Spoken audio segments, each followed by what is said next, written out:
নমস্কার। যুক্তি তর্ক সঙ্গে অর্কই আপনাদের স্বাগত। আপনাদের সঙ্গে আমি অর্কপ্রভ সরকার। আমাদের প্রত্যেকের সিলেবাসে এখন ইলেকশন। যারা আমরা রাজনৈতিক সাংবাদিকতা করি, পশ্চিমবঙ্গের রাজনীতির ঘটনা প্রবাহকে নজর রাখার চেষ্টা করি, তাদের প্রত্যেকের সিলেবাসে এখন ইলেকশন। তা রাজনৈতিক দলগুলো সিলেবাসে তো ইলেকশন এসেই গেছে। 2026 অত্যন্ত ক্রুশিয়াল নির্বাচন।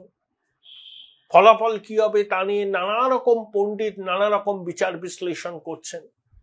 যে যেরকম ভাবে বা যে দলের সমর্থক বা যে দলকে ক্ষমতায় দেখতে চান সেই দলের পক্ষে ঝোল টেনে কথা বলেন।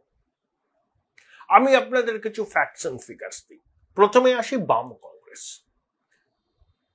দেখুন, 2021-এ বামফ্রন্ট এবং কংগ্রেসের কাছে ফলাফলটা বিনা মেঘে বজ্রপাতের মতো ছিল। তারা ভাবতে পারেননি তারা শূন্যতে চলে যাবেন। তারপরে বড় নির্বাচন হলো 2024। বাম কংগ্রেস জোট করলো। আমরা কি দেখলাম? 294টা আসনের মধ্যে একমাত্র মুর্শিদাবাদ জেলার রানীনগর কেন্দ্রে বামপন্থীরা এগিয়ে আছে, আর উত্তর দিনাজপুর, মালদা, মুর্শিদাবাদ মিলিয়ে 11টা কেন্দ্রে কংগ্রেস এগিয়ে আছে।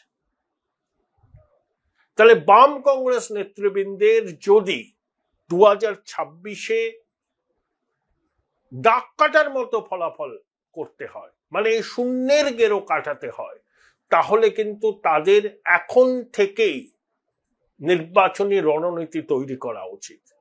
সমঝোতা হবে কি হবে না সেটা নিশ্চিত করার দায়িত্ব কিন্তু তাদেরকে।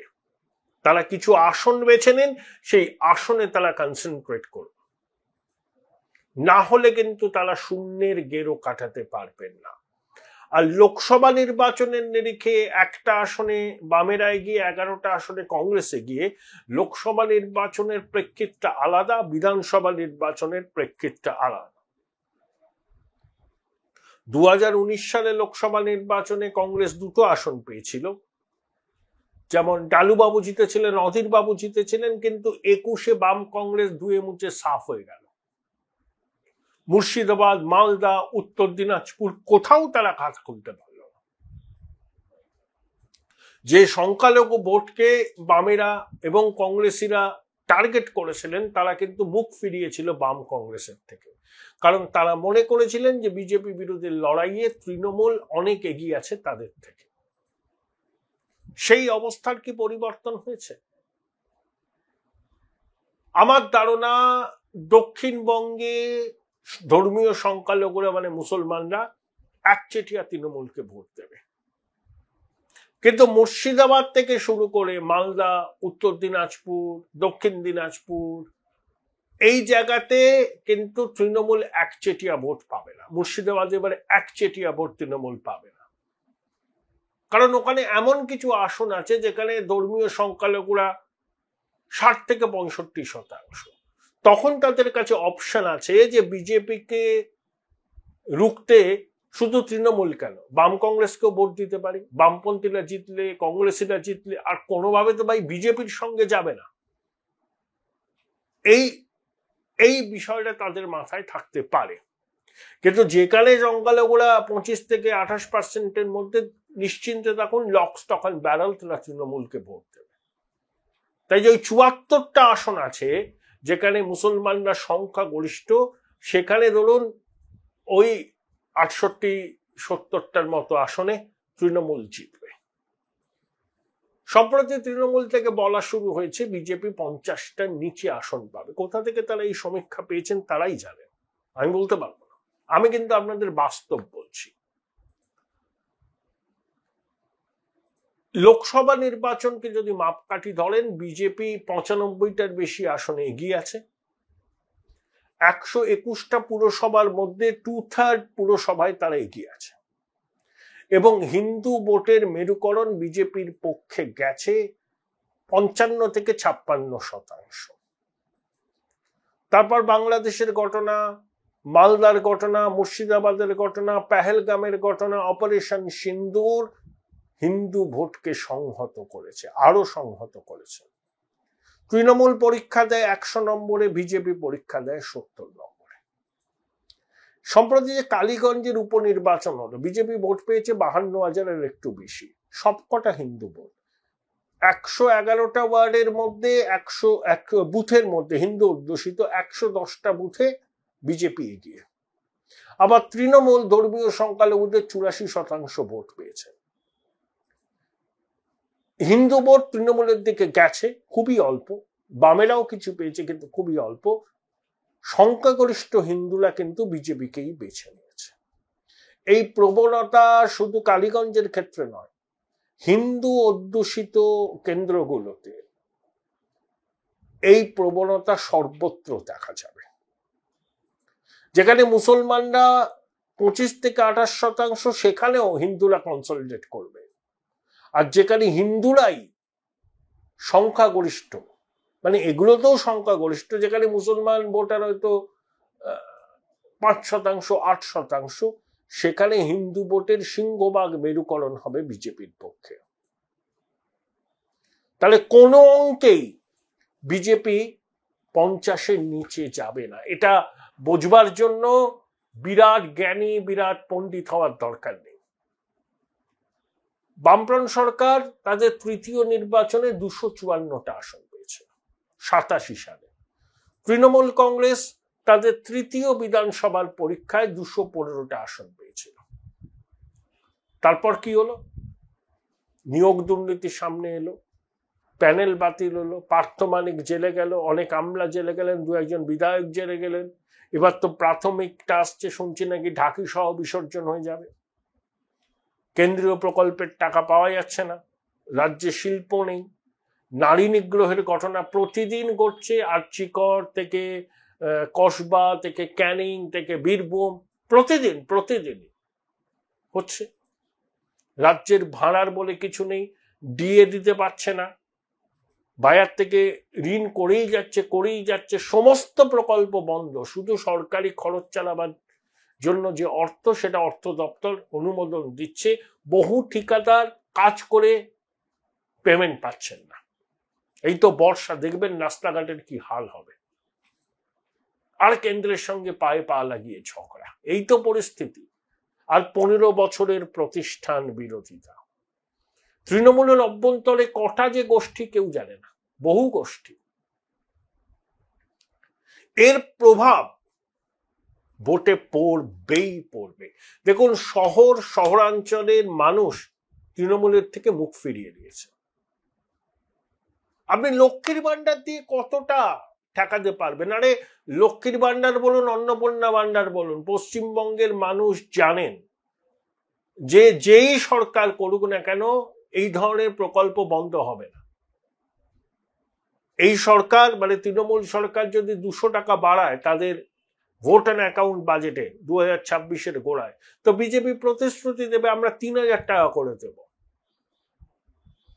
তাই লক্ষ্মীর ভান্ডারের সুফল তৃণমূল অনেকগুলো নির্বাচনে পেয়েছে, এবার কিন্তু নতুন করে কিছু পাবে না।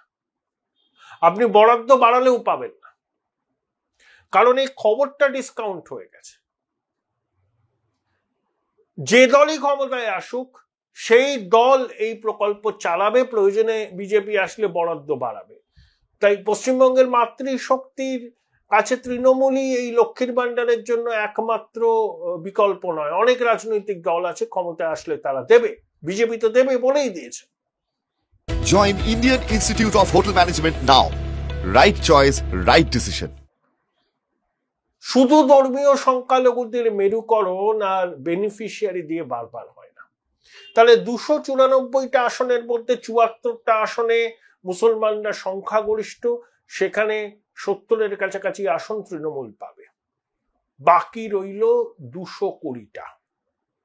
তার মধ্যে আরো ধরুন 20টা এরকম আসন আছে, সব মিলিয়ে 100টা, যাতে ওই 20টা আসনের মধ্যে সংখ্যালঘুরা হচ্ছে ওই 25-28%। সেই আসনগুলো তো জবরদস্ত লড়াই হবে, ওখানে তৃণমূল একচেটিয়া পাবে না। আর বাকি 194টা আসনে হিন্দুরা হচ্ছে ডিসাইডিং ফ্যাক্টর। তারা কিন্তু স্থির করবেন ফলাফল কি হবে। তাহলে হিন্দু ভোটের মেরুকরণ যদি যেমন হচ্ছে তেমন হয় বা এরপরে বাড়বে আরো, তাহলে কোনো অবস্থাতেই বিজেপি 120-25-এর নিচে যাবে না। যদি 60% হিন্দু ভোটের মেরুকরণ হয়, আমি কনজারভেটিভ বললাম, 55-56 থেকে 4% বাড়লো নির্বাচনের সময়, তাহলে বিজেপি 120 থেকে 125টা আসন পাবে। তৃণমূল পাবে ধরুন ওই 155 থেকে 160। সরকার শপথ নিতে পারবে না। আর যদি হিন্দু ভোটের মেরুকরণ 62-63% হয়, তাহলে বিজেপি সরকার তৈরি করবে। কোনো অঙ্কে বিজেপি 50-এর নিচে নামবে না।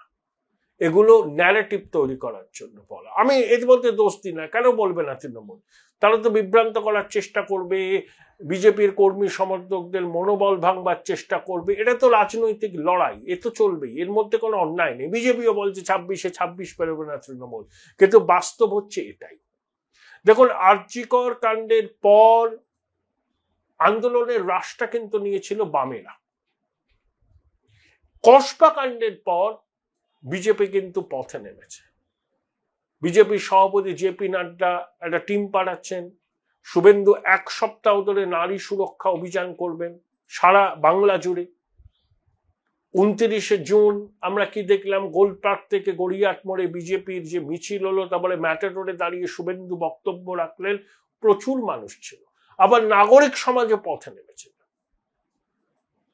তাহলে আরজিকর কাণ্ডের পর প্রতিবাদ আন্দোলন, বিচারের দাবিতে পথে নামা, এটা মূলত করেছিল বামেরা এবং অতি বামেরা।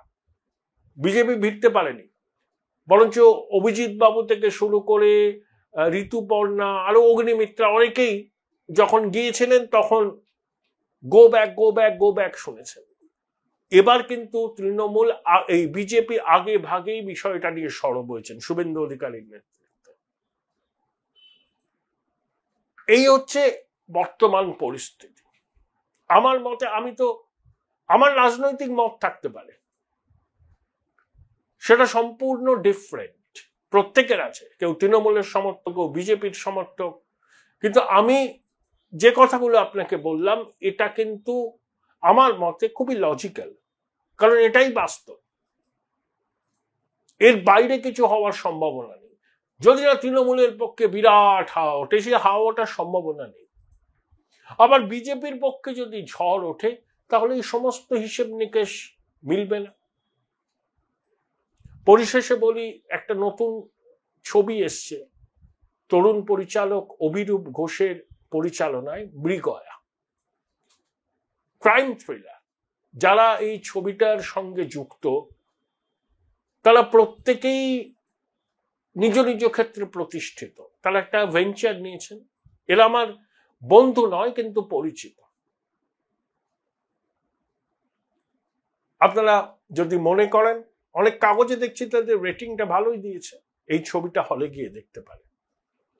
আমিও সুযোগ পেলে অবশ্যই যাব।